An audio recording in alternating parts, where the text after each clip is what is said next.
রবীন্দ্রনাথ ঠাকুরের ১৬৪তম জন্মদিন উপলক্ষে কলকাতার রবীন্দ্র সদনে তথ্য ও সংস্কৃতি দপ্তরের উদ্যোগে রবীন্দ্র জয়ন্তী পালিত হয় শুক্রবার। সেখানে উপস্থিত ছিলেন রাজ্যের মুখ্যমন্ত্রী মমতা বন্দ্যোপাধ্যায়। দেশের সেনা জওয়ানদের কর্তব্যের কথা স্মরণ করে বক্তব্য শুরু করেন এদিন। যদিও তার বক্তব্যে ছিল একরাশ আক্ষেপ। তিনি বলেন, যারা সেনাবাহিনী আমাদের জন্য লড়াই করছেন, মাতৃভূমি রক্ষা করছেন, সকলের পক্ষ থেকে আজ যে বিশ্বকবি কবিগুরু রবীন্দ্রনাথ ঠাকুরের এই জন্মদিবসে, যেটা বলতে পারেন আমাদের ভাষা সংস্কৃতিরও একটা জন্মদিবস, যে যেভাবে দেখেন, কারণ রবীন্দ্রনাথ ঠাকুর ছাড়া আমরা কিছু ভাবতে পারি না। আকাশের মেঘ কালো, আধারের ভুকুটিও আছে,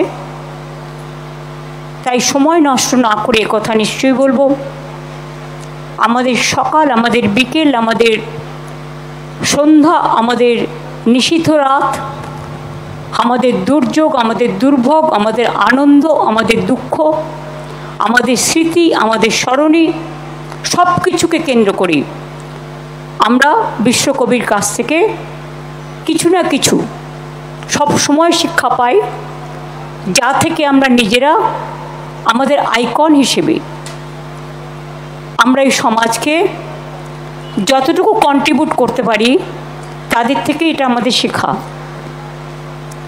কিন্তু আমার সবচেয়ে খারাপ লাগে, বিশ্বকবি রবীন্দ্রনাথ ঠাকুরের জন্মদিবসে আমরা একটু রবীন্দ্র চর্চা করি, বেশি করে করতেই হয়, যেহেতু এটা একটা অন্যতম দিবস বা 22শে শ্রাবণ। কিন্তু অন্য দিনগুলোতে আমরা এখন একটু আমাদের এই সব চর্চার কদর কমিয়ে দিয়েছি।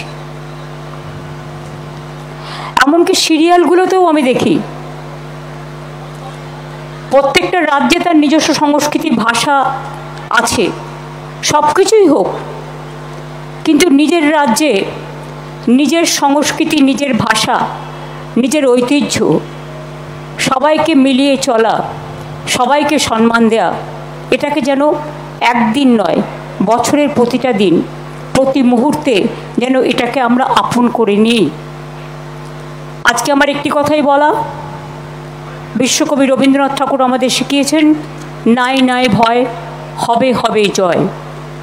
অথবা আমি ভয় করব না, ভয় করব না, দুবেলা মরার আগে মরবো না ভাই, মরবো না।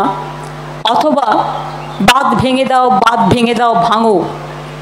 অথবা নিশিদিন ভরসা রাখি, সবই হবে। অথবা যদি বলি, হেমর তীর্থপূর্ণ চিত্তে জাগরে ধীরে, এই ভারতের মহামানবের সাগর তীরে।